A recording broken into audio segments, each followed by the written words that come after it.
seperti supervisi. Nanti kalau pengawas atau kepala sekolah. Baiklah, assalamualaikum warahmatullahi wabarakatuh. Sobat-sobat calon guru, selamat datang di channel calon guru. Sobat-sobatnya, pada video ini kita akan berbagi update informasi terbaru bagi teman-teman untuk pelamar prioritas kedua dan juga pelamar prioritas yang ketiga, yang selama ini bertanya apakah dalam seleksi observasi P3K Guru 2022 atau verifikasi kesesuaian untuk pelamar prioritas kedua dan juga ketiga ini, apakah nanti kita wajib untuk menyiapkan berkas-berkas ini ya, seperti halnya kita mengikuti supervisi administrasi guru. Ada kalender pendidikan, kemudian ada jurnal, ada KKM, ada RPP, silabus, data kelas, dan lain sebagainya.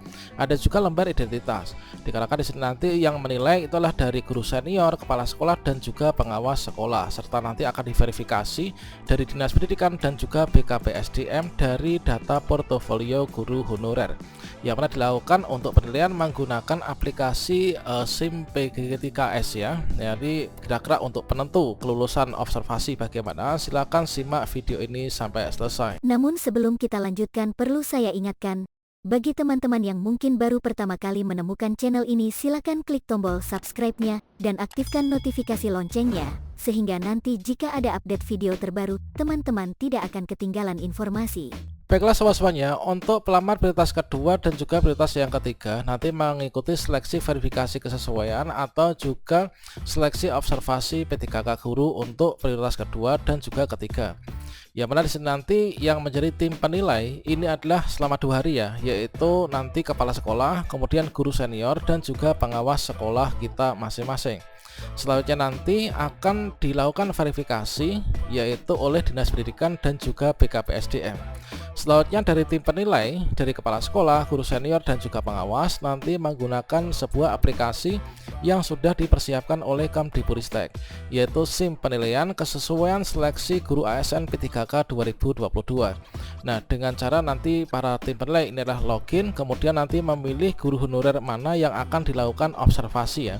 Asal kita tahu saja yang dimaksud dengan observasi ini adalah kalau misalkan kita cari dalam kamus bahasa Indonesia, observasi itu dapat diartikan sebagai pengamatan. Jadi teman-teman guru honorer untuk P2 dan P3 nanti akan diamati yaitu oleh tim penilai ini. Nah, selanjutnya terkait tentang berkas-berkas ini. Apakah dalam seleksi observasi P3K Guru 2022 ini nanti wajib menyiapkan berkas-berkas ini? Ini adalah untuk berkasnya, misalkan ada lembar identitas yang isinya ini adalah fotokopi-fotokopi dari mungkin ijazah, SK honorer dan lain sebagainya.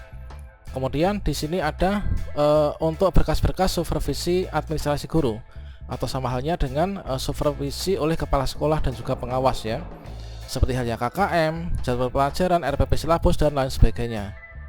Di sini nanti untuk seleksinya kita akan ada 4 dimensi yang akan dinilai dari tim penilai. Nah, bagi teman-teman yang bertanya apakah di sini nanti kita perlu menyiapkan berkas-berkas yang segini banyaknya ini, setelah saya tanyakan kepada rekan pengawas ya, ini adalah memang yang terbaik yang diharapkan. Jadi untuk kita menyiapkan ini bukan hanya untuk nanti kita itu supaya lulus ya, namun memang kebiasaan sebagai seorang guru, kewajibannya inilah dari segi kompetensinya ini semua terpenuhi ya. Nah, silakan teman-teman dengarkan untuk jawaban ketika kita tanyakan terkait tentang apakah untuk guru honorer ini memerlukan untuk kita tuh menyiapkan berkas-berkas ini atau tidak. Silakan teman-teman simak. Ya, harus menyiapkan perangkat pembelajaran seperti supervisi. Nanti kalau pengawas atau kepala sekolah memeriksa sudah ada perangkat tersebut, nggih. Mohon juga untuk dipersiapkan. Terima kasih, Pak. Itulah teman-teman untuk jawabannya. Silahkan teman-teman perlu disikapi ya. Namun di sini teman-teman perlu mengkonsultasikan dengan di daerah masing-masing ya. Teman-teman silahkan dikoordinasikan dengan daerah masing-masing untuk tim penilainya. Apakah nanti kita perlu menyiapkan berkas-berkas ini ataukah tidak? Mungkin dalam satu daerah dengan daerah yang lain itu tidak sama. Namun untuk baiknya memang seperti itu teman-teman. Kita menyiapkan ya. Nah, kalau misalkan di sini kita menyiapkan apa saja yang harus kita siapkan. Nah, misalkan di sini ada kualifikasi akademik ya, ijazah. Jadi ijazah kita itu apakah dipastikan ya, dipastikan ijazah kita itu apakah sesuai dengan mapel atau mungkin juga formasi yang kita lamar. Apakah sudah sesuai dengan bidang pekerjaan yang kita lakukan sehari-hari. Misalkan ijazah saya S1 PGSD, sehari-harinya saya ngajar sebagai guru kelas 5 misalkan, sebagai guru kelas, kemudian formasi yang ada di sekolah saya itu juga guru kelas. Maka di sini berarti kita sudah lolos ya untuk bagian ini. Nah, kemudian di sini dari segi kompetensi teknis yang dinilai adalah profesional, kemudian pedagogis, kemudian sosial dan juga kepribadian. Tentunya di sini meliputi dari data-data yaitu berkas-berkas yang ada di sini. Kemudian untuk kinerja akan diamati, diobservasi dari segi orientasi pelayanan kita seperti apa, komitmen kita seperti apa, apakah kita punya inisiatif kerja atau tidak, atau kerjasama kita bagaimana. Tentunya nanti akan muncul di aplikasi penilaian dari tim penilai, baik itu guru senior, kemudian juga pengawas dan juga kepala sekolah. Mereka sama halnya mengisi semacam kuesioner teman-teman, yaitu tentang diri kita ya. Kemudian pemeriksaan latar belakang, apakah kita ini pernah melakukan perundungan, kekerasan, kemudian penyalahgunaan obat atau intoleransi. Pada akhirnya di sini nanti kita akan ikut seleksi wawancara ya. Nanti akan diwawancarai, ditanya-tanya, yang mana di sini adalah digunakan untuk mempertimbangkan yaitu identitas dan juga moralitas kita.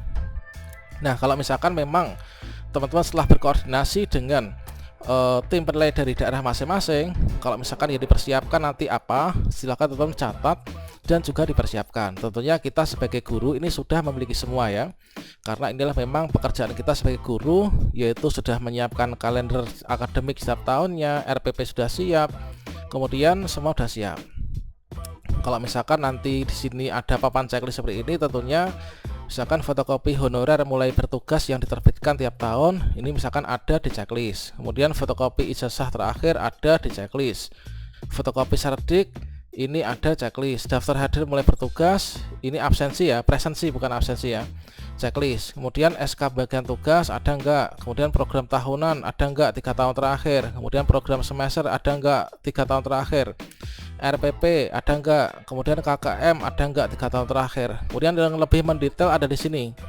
Ada analisis, program evaluasi, rencana perbaikan pembelajaran, RPP ya, silabus, pemetaan KDKI, kemudian jadwal, kemudian pelaksanaan bimbingan, jurnal harian, kemudian ada daftar hadir, buku harian, kemudian pencapaian target kurikulum serapnya bagaimana, buku tamu, pemeriksaan supervisi setiap pekan atau setiap bulan atau setiap semester oleh kepala sekolah atau pengawas, buku tamu kelas, kemudian daftar inventaris barang dan lain sebagainya. Ada buku, ini ada buku-buku, kemudian denah kelas kita, daftar regu piket, kemudian struktur organisasi kelas, daftar kenaikan kelas, buku serah terima rapot, buku penghubung dan juga bank soal. Nah, ini kita persiapkan apakah nanti kita harus menyiapkan semua berkas ini ataukah tidak. Tentunya teman-teman setiap daerah memiliki kebijakan masing-masing, silahkan dikoordinasikan. Oke, demikian sebagai bahan referensi, semoga bermanfaat dan saya turut berdoa semoga teman-teman nanti bisa lolos semua ya dalam seleksi P3K Guru 2022 ini. Demikian, wassalamualaikum warahmatullahi wabarakatuh.